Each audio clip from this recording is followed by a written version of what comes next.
Hey, hey, hey.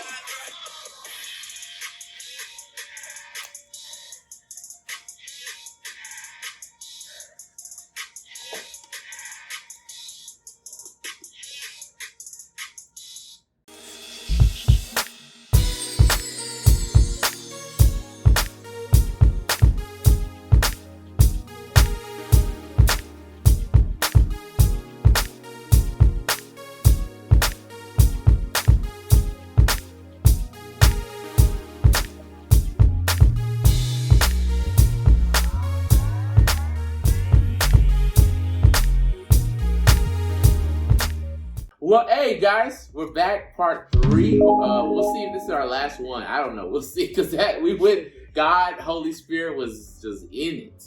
So we had to break this down to 3 parts. So thank you again for checking out Pleasant Connection. Continue to like, share, subscribe, all that good stuff. And until next time, have a pleasant love. See you on the other side. We weren't connected to our source anymore. We were just trying to do our own thing. If you imagine, almost every pastor said this before, imagine a triangle. It's me and Sierra at the tip, and in the beginning of the relationship, God was right there in the center, and we slowly try to make a straight line. Make a square. Me and Sierra, that's all we need, that's all we got, we're good. But we were missing God in the midst of it, and it slowly started drifting. What Sierra was saying that. And Sierra was saying for herself, drifting, when we were, kind of talking about this before we started the tape. I was also drifting. I left the sound. I was in the church, part of the sound ministry. I left the sound ministry, and I was like, well, I'm just leaving part of the ministry. I still go to church. Turned into 1 week, turned into 2 weeks, turned into almost a year. I ain't been to church. Then Easter came around. I guess I'll go to church. And I became one of those Christian Easter, Christmas Easter. I was like, what? I never thought I would be one of these. Like I said, I'm not judging. It's just I never thought I'd be one of those. Like I was raised up in the church. I'm like, I've been in church since I was in the womb. I missed a couple of services. Sorry. And mind you, this is before online church was popular. So there was no other option. Like you either went to church or that's it. You missed church. You caught the video on the flip flop. You said, next you can rewind. There's no live service. Now. You missed it. And in that time though, once you realized it, that's when I went to UTMB, right? Yes. And so then we had to be separated from the city, from school, so we had to be really grown-up individuals. Wow. I didn't realize God did that. Yeah. That's the reason God did that. Yeah. Wow. And then Will wanted to follow me, and I was like, nope, you need to figure out things for yourself. Because while I'm trying to get this degree, I can't really juggle the confusion. I need you to figure out what you want to do. Because the plan is, of course, intentional dating. He's a great candidate to marry. Yeah. But is the fruits, remember the fruits, is he showing you fruits? Right. Is he producing fruit? Right. He wasn't producing nothing. I wasn't producing nothing. He wasn't. He was depressed. He was, and I'm not saying, hey, to each his own, but for me, you needed more. excuse me, I needed more. And I was willing to wait. And if Will was the guy to be that guy, then God would show me that. And if not, then, and so in that time of being really separate, we both had to grow as individuals and grow differently in the Lord, because I was still getting my master's degree. We were trying to figure out what he wanted to do with his life. And so we both had to grow up separately, but it was so much better for us to really lean into God and allow God to do his mighty work. You're right. It's like, I feel like it's like revealing things even as we're taping this, that it was like our commitment to God had to go to another level. Yeah. We were saved, sanctified, on the way to heaven. Yeah. But our commitment was not that commitment. Our commitment was towards each other, not to God, and we had to go to that other level. And a commitment is connected to your purpose, right? And so, if you don't know what your purpose is, and that was you in the case of what you're supposed to do and where you're supposed to go to the next level, then you had to find another way to commit yourself to God so that He can nurture that purpose in you, and then you were able to walk it out. And so, the main thing I had to do was throw my pride. And I didn't think Boy had pride, honey, but he did do that period. Even to this day, there's traces, there's atoms, there's little remnants of pride that I still have to oh, wait a minute. Okay, I'm not 17-year-old William. I'm not 25-year-old William. I have to throw that pride away. Proverbs 11:2 said, when pride comes, so does shame. Well, wisdom brings humility, and it come on, Will, say that one more time for the people. When pride comes, so does shame, but wisdom brings humility. It's Proverbs, come on. When Sierra left, it's like, man, I don't need her. She probably don't even know this. I don't need her. She wants to leave me, say I can't go with her. Whatever, I got this.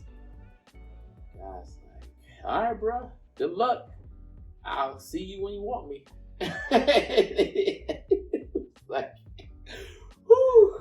We said we're gonna be hot, and it's got to be hot because it was like, all right, cool. Let me see what this girl got going on.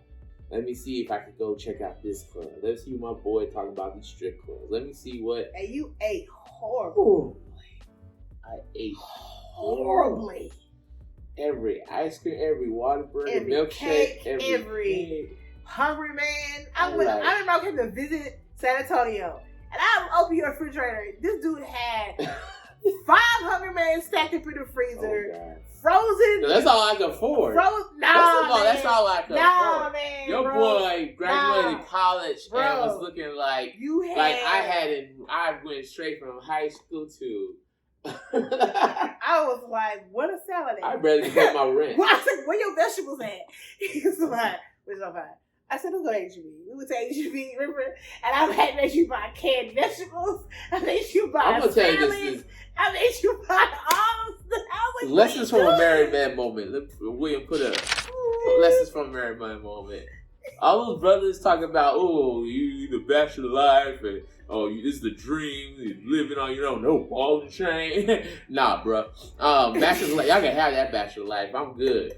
I thought, this is my chance to be a bachelor. I'm good, player. Nah, y'all can have that bachelor life, though.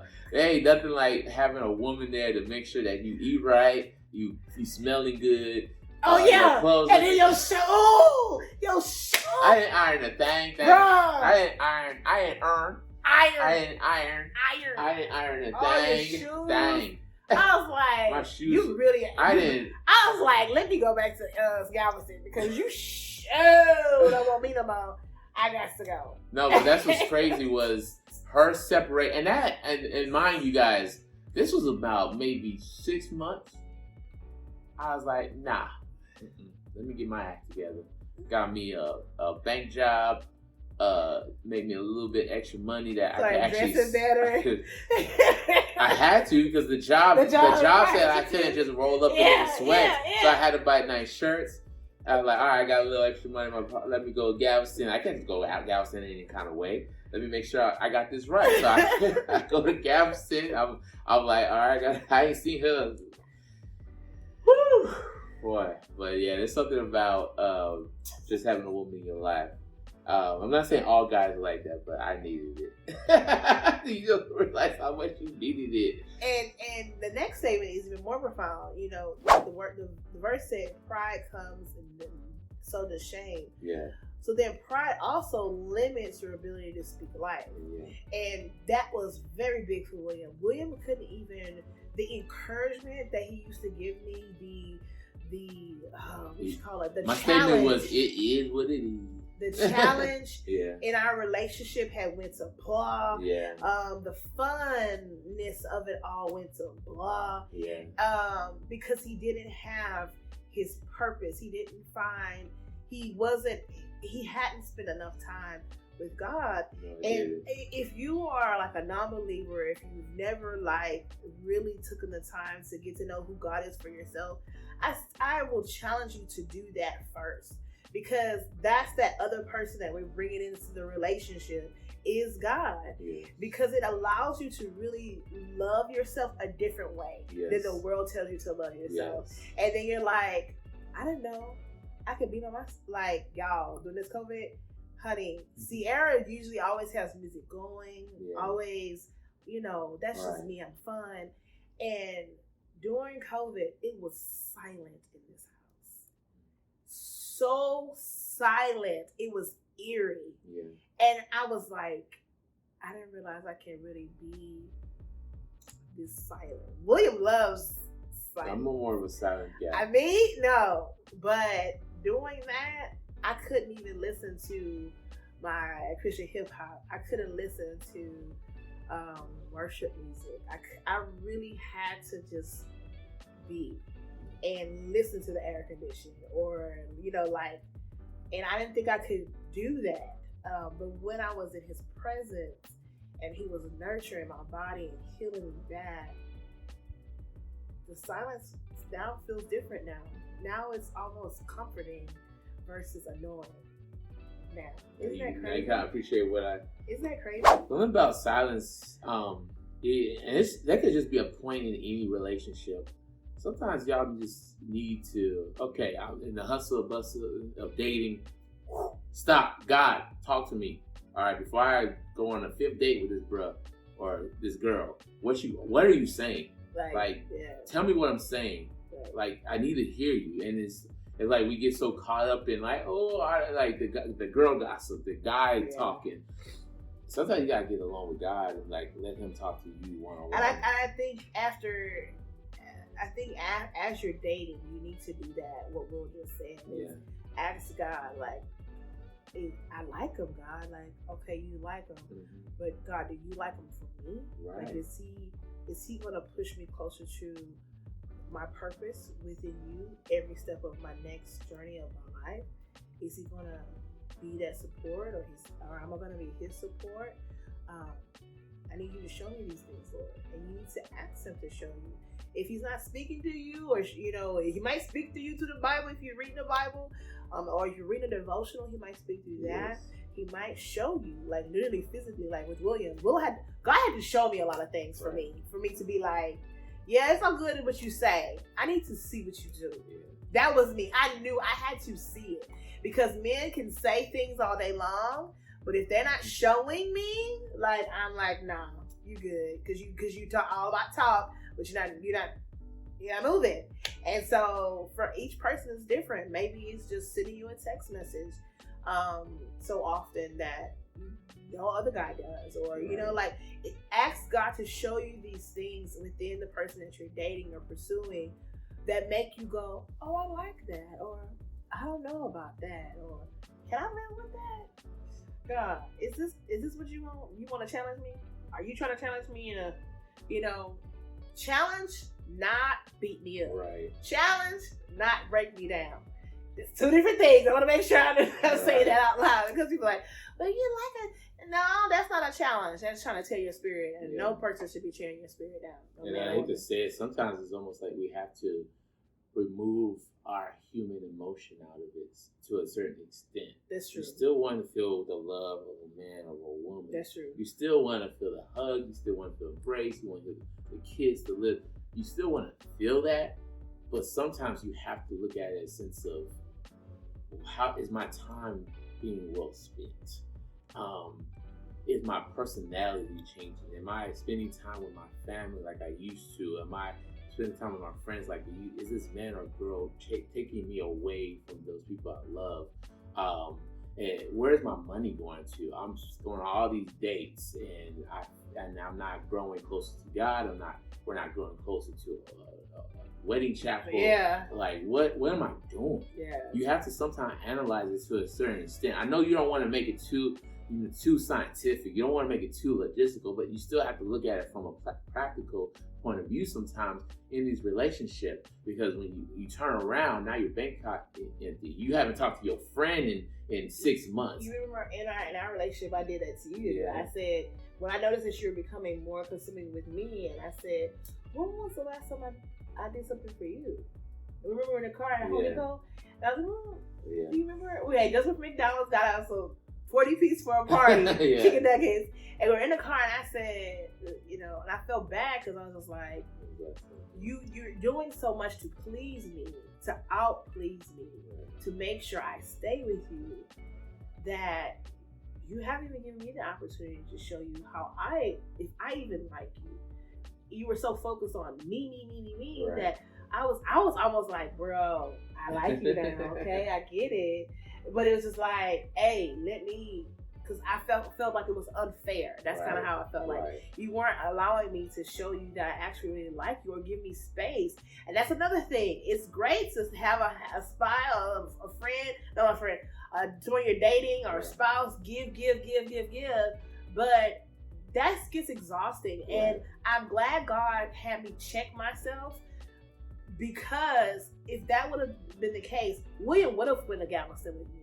He wouldn't have grown that he needed to grow in that time, because I would have been just so needy because of my daddy issues that I destroyed or started a trend that wasn't healthy for you or for me.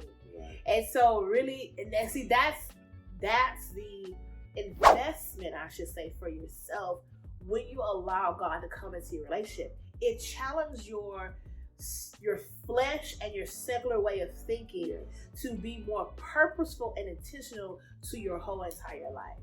And in dating and in finding your mate, you really have to think about those things. And I pray that men, yes, with women, I think with women it's a little bit easier because we want that mate. But for men, I think it's also important too, because y'all see with y'all eyes first before the heart even gets into it. And after your eyes, you're like, but man, she got a big butt, and you stuck on her butt, but her heart is trash, and she treats people like trash. Why are you with her? Like, are you gonna take her home to mom? No. So why? Next. Like, it just, you have to, it challenges you to be better. And I think that is the summation of all. When you bring your relationship to God, it makes you better, it makes your relationship better, and it makes generations after you better. Thank you, babe. Yep, you did that. So the first question you should ask yourself before you even get married, where's God in all this? Where is God in all this? Before you get to anything, finances, baby, sex, where is God in all this? Where is God in all this? And what I'm doing, is it pleasing to God? Pleasing to God? Am I being in whatever we're doing together? Is it a good representation of who God is in my life? Definitely. And that make you really question a lot of things. If we would have asked that question, we would have avoided a lot of things. We would have avoided a lot of things. Yes. They're like, now I'm gonna go home. Or no, we don't need an extra hamburger. No, we don't need that cake. No, we don't need to go to that party. We don't need to go to that party. No, you should stay at home and do your work. Yes. So this was awesome because this just opens up so much what we're going to talk about for the next several weeks as we continue this marriage starter kit. Please, if you just started off a relationship, just got married or deep in your relationship, please leave some comments. Check us out, our email, apleasantlove@gmail.com. Please let this be a conversation, and share this because we definitely want this to be the beginning of a lot of relationships, starting points, or like I said, even in the midst of it, it's never too late to actually put God in the middle of that relationship. And then if you are dating or if you're engaged, you and your significant other should sit down and watch what God allows us to share with you all as we go along, and then watch it individually as well if you would like. And challenge yourself to ask yourself in the relationship those questions that we'll hopefully post to you guys as we go through this, because a lot of the stuff that, like I said, we wish we would have known or wish we would have been challenged about would have made us think about loving one another differently in marriage and starting off our marriage, and knowing how to be more bold and confident in God, and being able to speak things and walk into things in our relationship that would have allowed us to grow. So I hope this is helpful. I hope y'all enjoy it. We thank y'all for joining us, and we'll see you on the next video. Y'all have a great day. Bye.